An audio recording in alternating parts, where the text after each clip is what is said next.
back to another episode of Lucas, Tigers, and Bronzo My, the best sports card podcast in the world. Can we get a smile? Can we get a smile, Cage?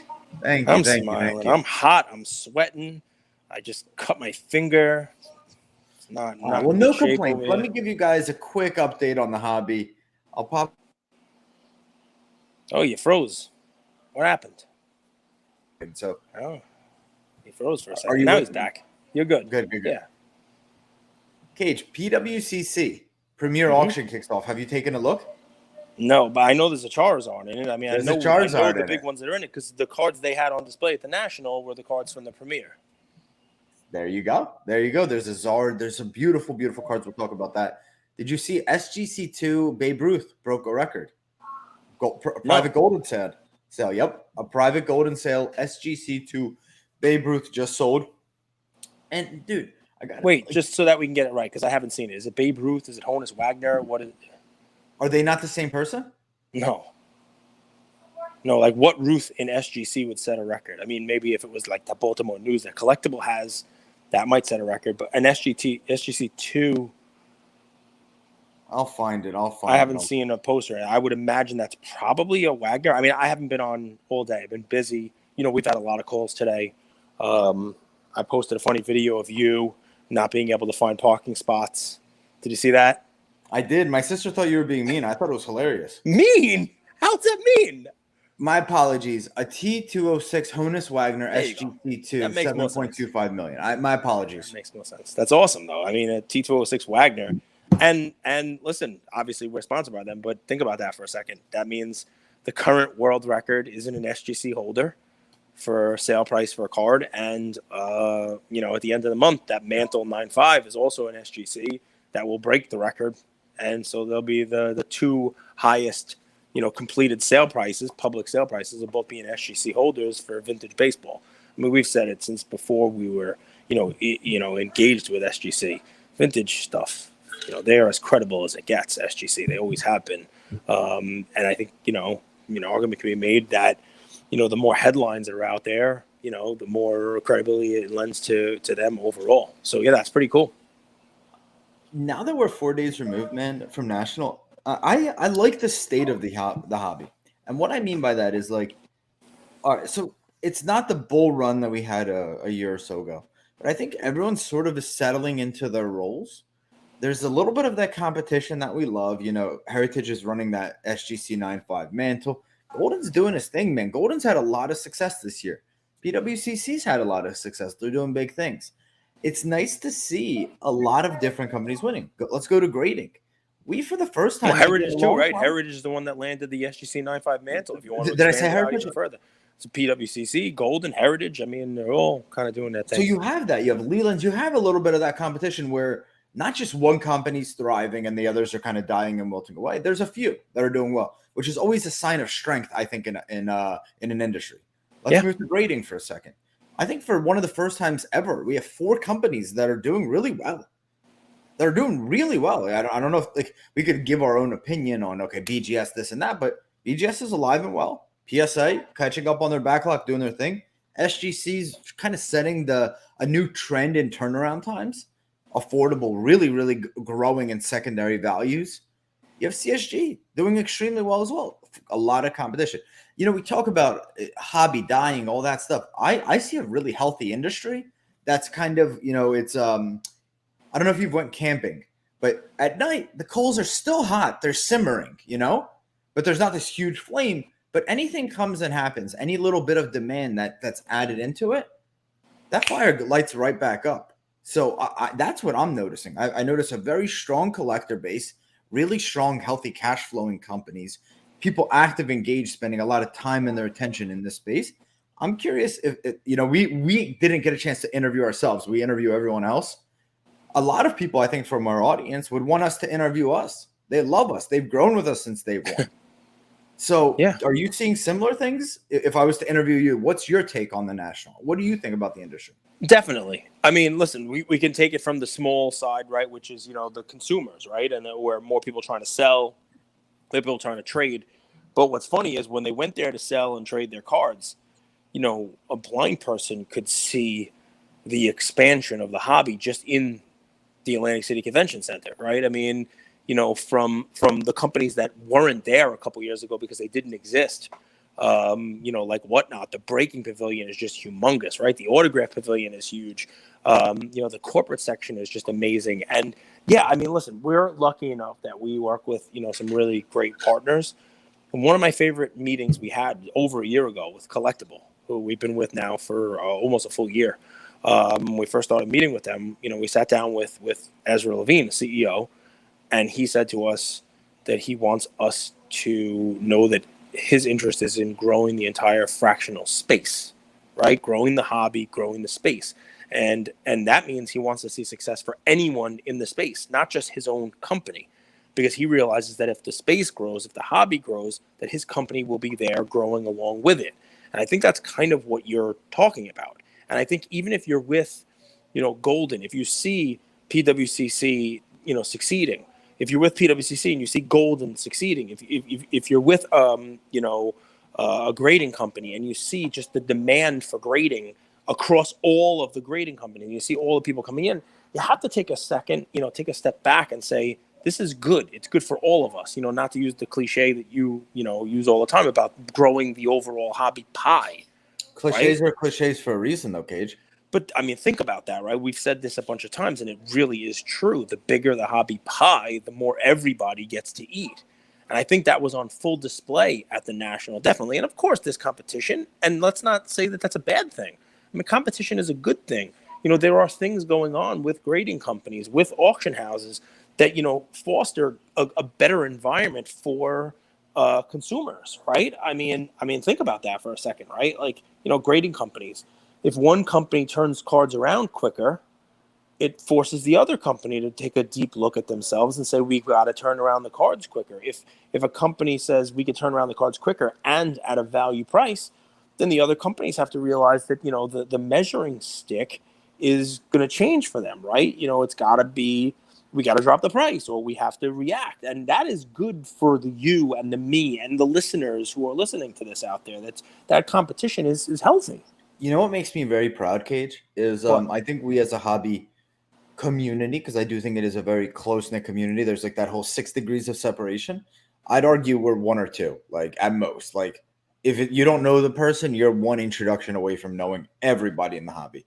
So it's a very close thing. I think we put a little bit of pressure, and what I respect about these companies, and we don't need to name them. We know who the 10 to 13 companies are that kind of lead the industry.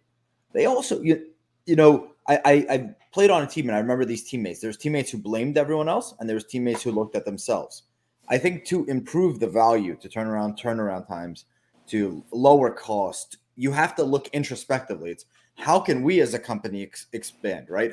Could we as a company do better?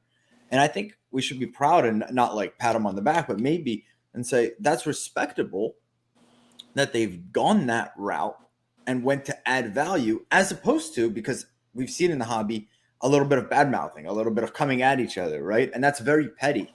It does nobody any good. What does people good is when the companies go, how can we improve operations? How can we turn around cards in a faster space? How can we offer better customer service when people are auctioning off cards? How can people auction off high-end cards, low-end, and raw cards, right? And start adding value services by listening to the community, as opposed to pointing fingers and saying these people are doing it bad or these people are doing it bad, because that pie does not grow when that happens. And I think it's the last 6 months, I think we've done that as an industry. Listen, I mean, if there's one takeaway, we're interviewing ourselves, it is, I think what makes us us and what makes the folks love us is that they see our faces. They get to talk to us. They know who they're talking to on Instagram. They DM us and they get a response. They want to come to a cigar event and it's with us. They buy the NFT and they're buying it with us, right? It's you, it's me. We walk around a show, we shake hands, we smoke cigars. It is us. We put our face on our brand and we stand by it, right? And it's our face that's going to have egg on it. It's going to be embarrassed if we do something stupid, right? If we don't uphold what we say we're going to uphold. I think that's an important thing, right? It's Lucas, Tigers, and Bronze, but it's you and me, right? And we put our face, our name, and our reputation to it. I think the hobby has come around to that and give a lot of credit to a lot of these companies, right? I mean, Ken Golden is the face of his company. Yep. People know when they do business with Golden Auctions, they're going to be doing business with Ken Golden, with Dave Ammerman, with the people who are front and center. PWCC, the exact same thing. They were out Jesse there all out show, there. dude. Yeah, I mean, and so was Ken's team, right? And they're learning from that, right? Because people want, if they're going to hand over those cards, if they're going to hand over these assets, their money, their business, a lot of money, a lot of stuff, they want to shake the hand of Eric Myers, of Yep. Jesse, of the Wharf, right? Of Sam, of whoever it is that they're working with, right? Brock, Isaiah's new. right? Well, Shout yeah, out Isaiah. So I mean, and we're just using those two, but how about another example, right? I mean, Binder. you see. So we'll get to those guys in a second, right? But you see Nat Turner working the line at PSA, actually taking cards in and handing them back out after they're graded. Peter from SGC and Dave, the owner, out there on the floor. Peter being more front and center, shaking hands.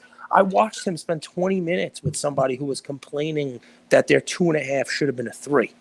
And he didn't say, you're a fool. He didn't say, get out of here. He didn't say, I have a limited amount of time at the National and I can't dedicate a half an hour to you. Because you know this. It's customer service, right? I mean, it's like your dad at the cafe, right? The smoothie doesn't taste good. You make it right for the customer. Otherwise, you lose that customer. And that one individual who thinks that 2.5 should have been a 3, he didn't leave with a 3, but he left with a smile because he felt like he was heard. He felt like he was listened to, right? And that's a huge thing. And Beckett, I mean, give kudos. Our guests have come on and talked about how Beckett was out there asking people what they think, what they'd like changed, what they'd like to see done. I mean, sure, it's not the frothiest environment. It's not money flowing like a broken ATM like it was last year, right? But there's still plenty of money coming in. And if you're somebody who's on the sidelines with that cash, or somebody who's kind of like, wavering, should I stay? Is this hobby, going to be here next year, 5 years from now? Is this a place to put money?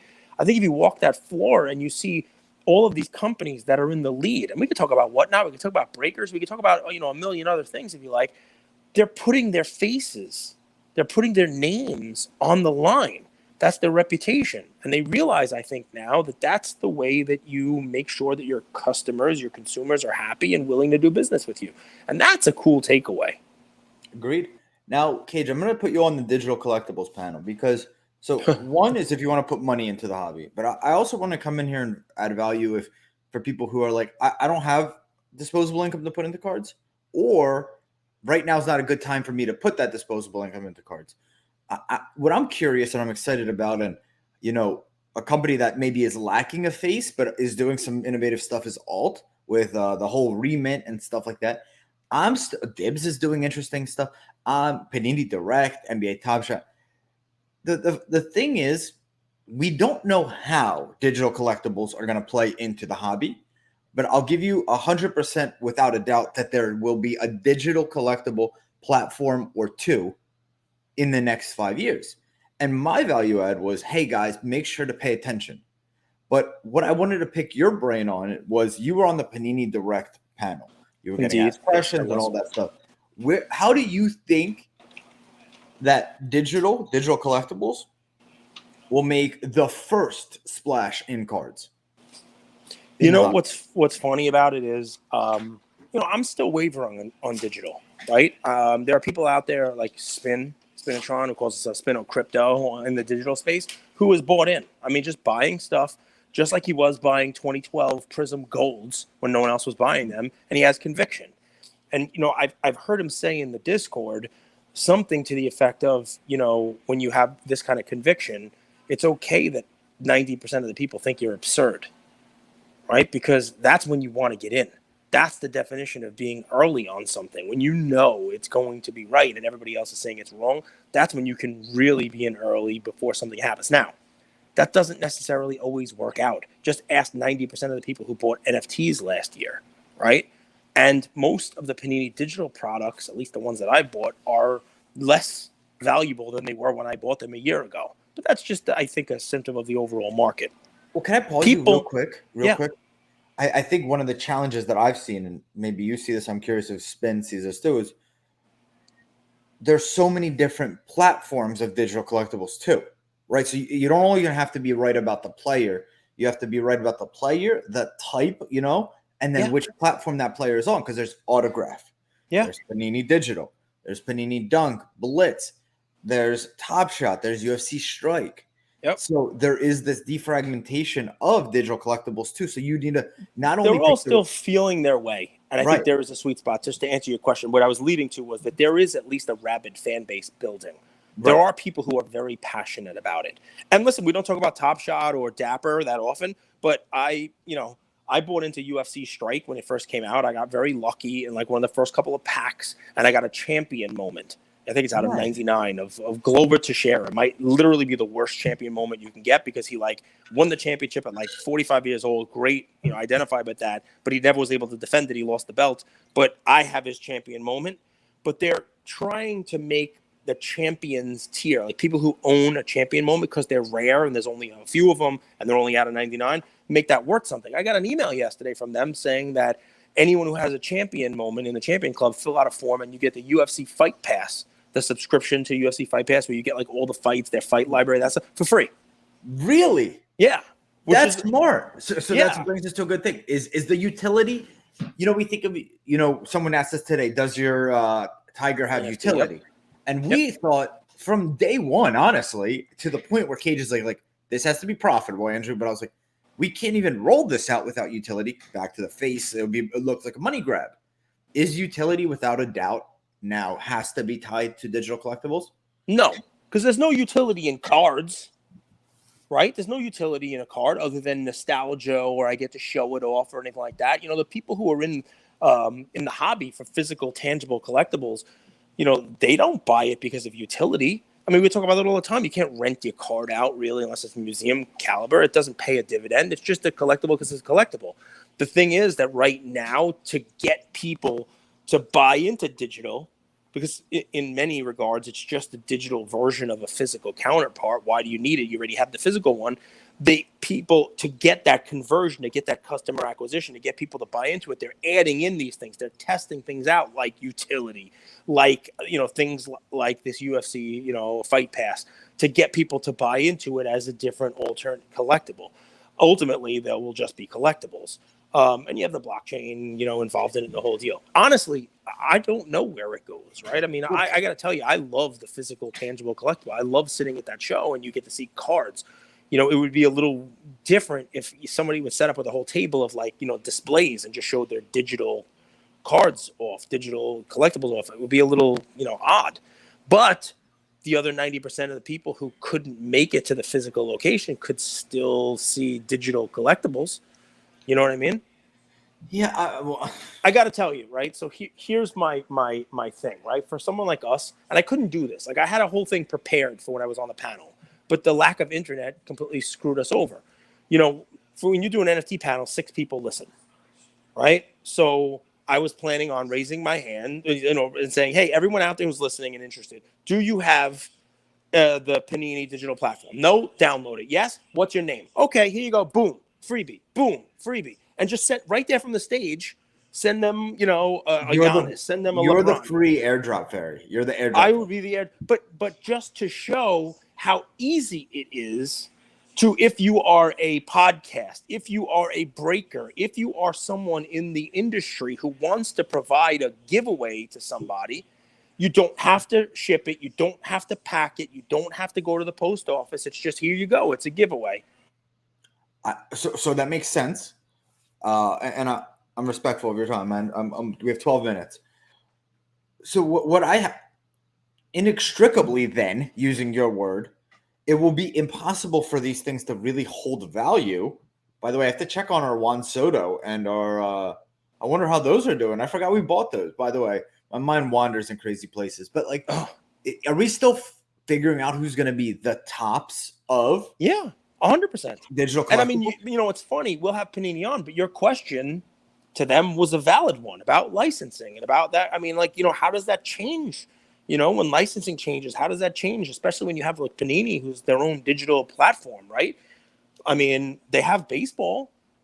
Right. And Kate, remember in the 90s, they would put Michael Jordan's face on the magazine covers? Mm-hmm.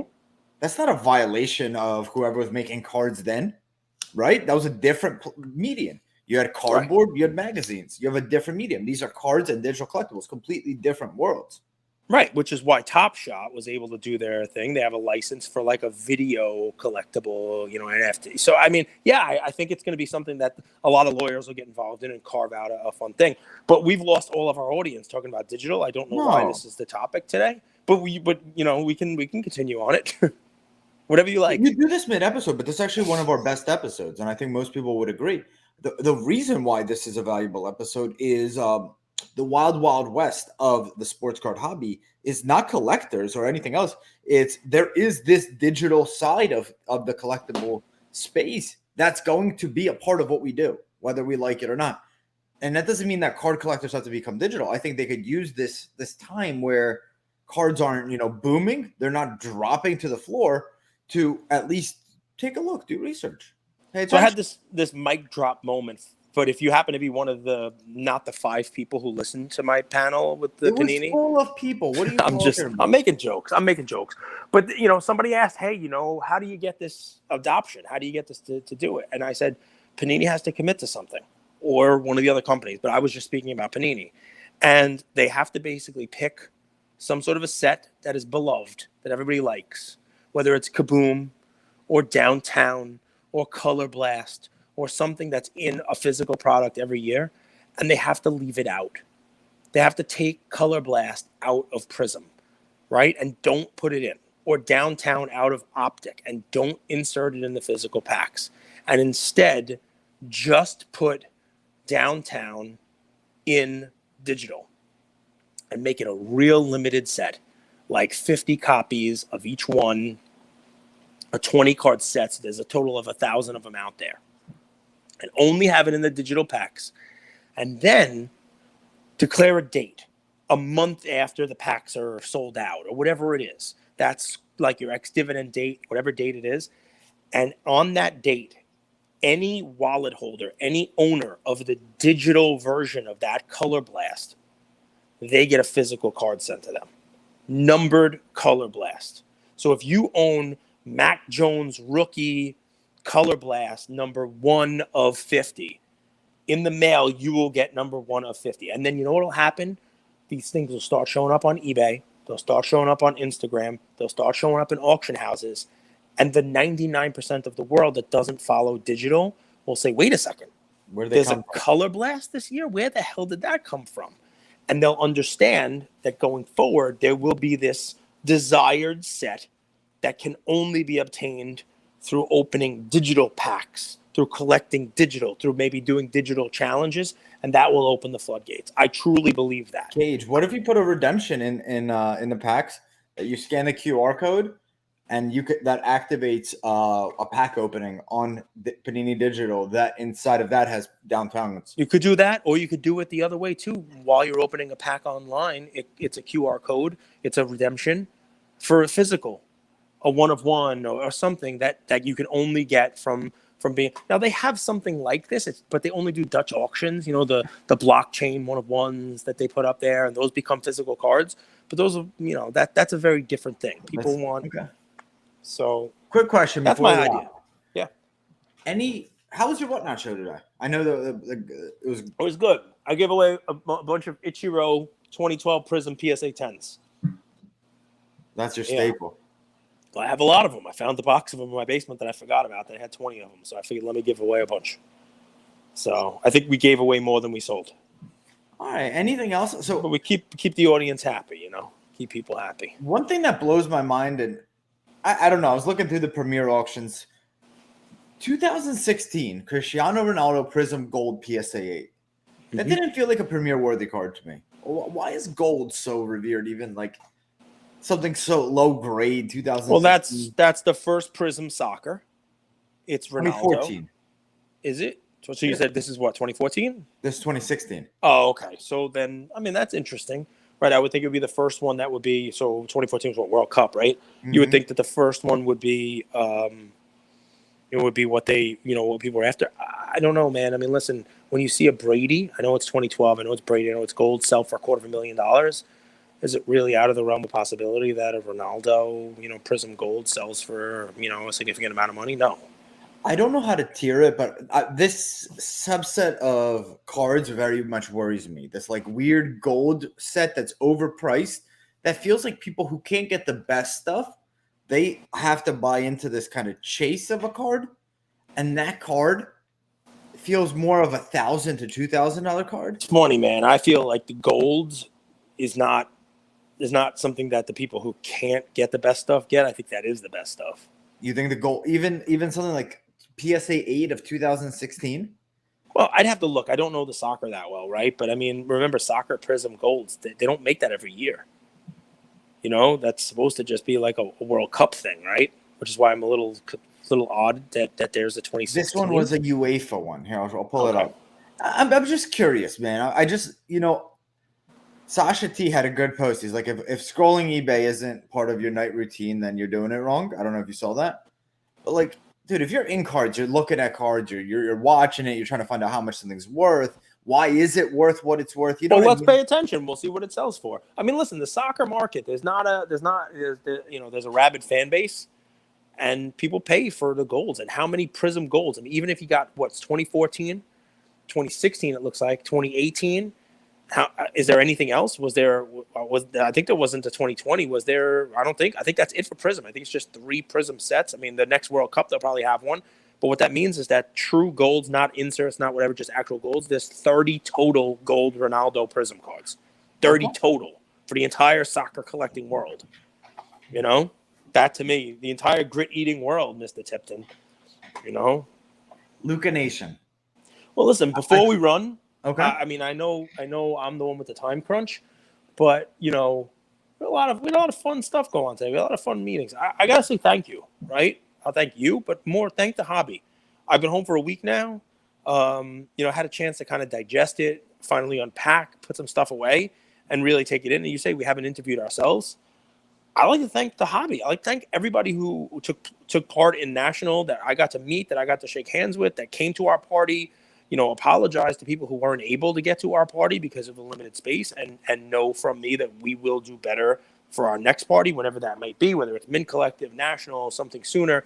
We will try to expand that and let more people go there. But I got to tell you, man, this is awesome. I mean, we get to play with cardboard pictures of our idols, you know what I mean? And then go get to hang out with, friends, people who we talk to, over Instagram and the like. And it's great. I spent, a long time in life just working, putting a suit on, going to work every day, repeat, rinse. And this is my second National. And I find myself like, all right, is it 50 and a half weeks till the next one? Or how long till Mint Collective? And that's a cool thing, right? And whether there's hobby beef, whether there's, all this other garbage that goes on online, you can kind of overlook that. I had a lot of fun, man. I really did. So I just wanted to say that. I agree, man. I very, very, very much agree. And I hope you guys appreciate like this series 30 for 30, or it's not really going to be 30. We want to mix it. We know you guys love when Cage and I kind of hop on here and chat. So it might be like every other day. Sometimes we'll do 3 in a row. But this guest series, we're trying to get as many and the best guests possible for all you guys. And it's a lot of work. It is. Cage has to do, his normal job, being a dad, cleaning up spilled wine, a daily episode, a whatnot show, and then a guest episode or 2 that I put on his calendar. So, I hope you guys appreciate the work that goes into putting all this together for you guys. We love you guys. We appreciate it a ton. That's another episode, right? That's it. Thanks, Luca Nation. And a big thank you to our guys, to Luca Nation. Anybody who's within earshot of this, anybody who's watching this or hearing this, thank you, because you allow us to go to National and be us. And if it wasn't for you, we would just be 2 schmendricks standing in line to grade our cards. Thank you all for listening to another episode of Lucas, Tigers, and Bronzo My. I wanted to tell you about a new service that we have starting as of today, and I'm really, really excited to bring it to you guys. So as a part of our partnership with SGC, we got 50 free submissions every single month, and many of you have taken advantage of that. And it's amazing that we could have the opportunity to 650 episodes, 675 episodes in, to go ahead and give back to our community. As people were sending those cards in, they asked, can we send 5, 10, 20 more cards to you guys? We'll pay for it, but we wanted them graded with SGC. You guys know SGC is turning cards around in 13 to 14 business days, have incredible customer service, and their Secondary market values are going up day after day after day, and that's exciting for the hobby and exciting for the grading landscape. So we didn't want to just rush into it. We wanted to do it right. And what we did was I relocated here to Boca Raton, Florida. I opened up a P.O. box maybe 5 minutes away from SGC, and I will be hand delivering and hand picking up the cards. So you don't have to worry about anyone else touching your cards. It will be me, and I will update you every step of the way. So here's how it's going to work. I'm going to personally pick up the cards from a P.O. box, prep them, new card saver, new penny sleeve, and deliver them to SGC every single Tuesday. Why Tuesday? Well, it lets the stragglers over the weekend come back through on Monday and gives me a day to prep, and it basically gives SGC the entire week to work on grading those cards. Once your cards pop, only then at the end of the process will you be paying for the service.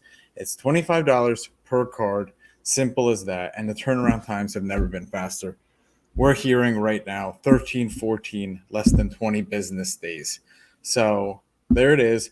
9170 Glades Road, number 135 is the P.O. Box in Boca Raton, Florida, 33434. 9170 Glades Road, number 135, Boca Raton, Florida, 33434.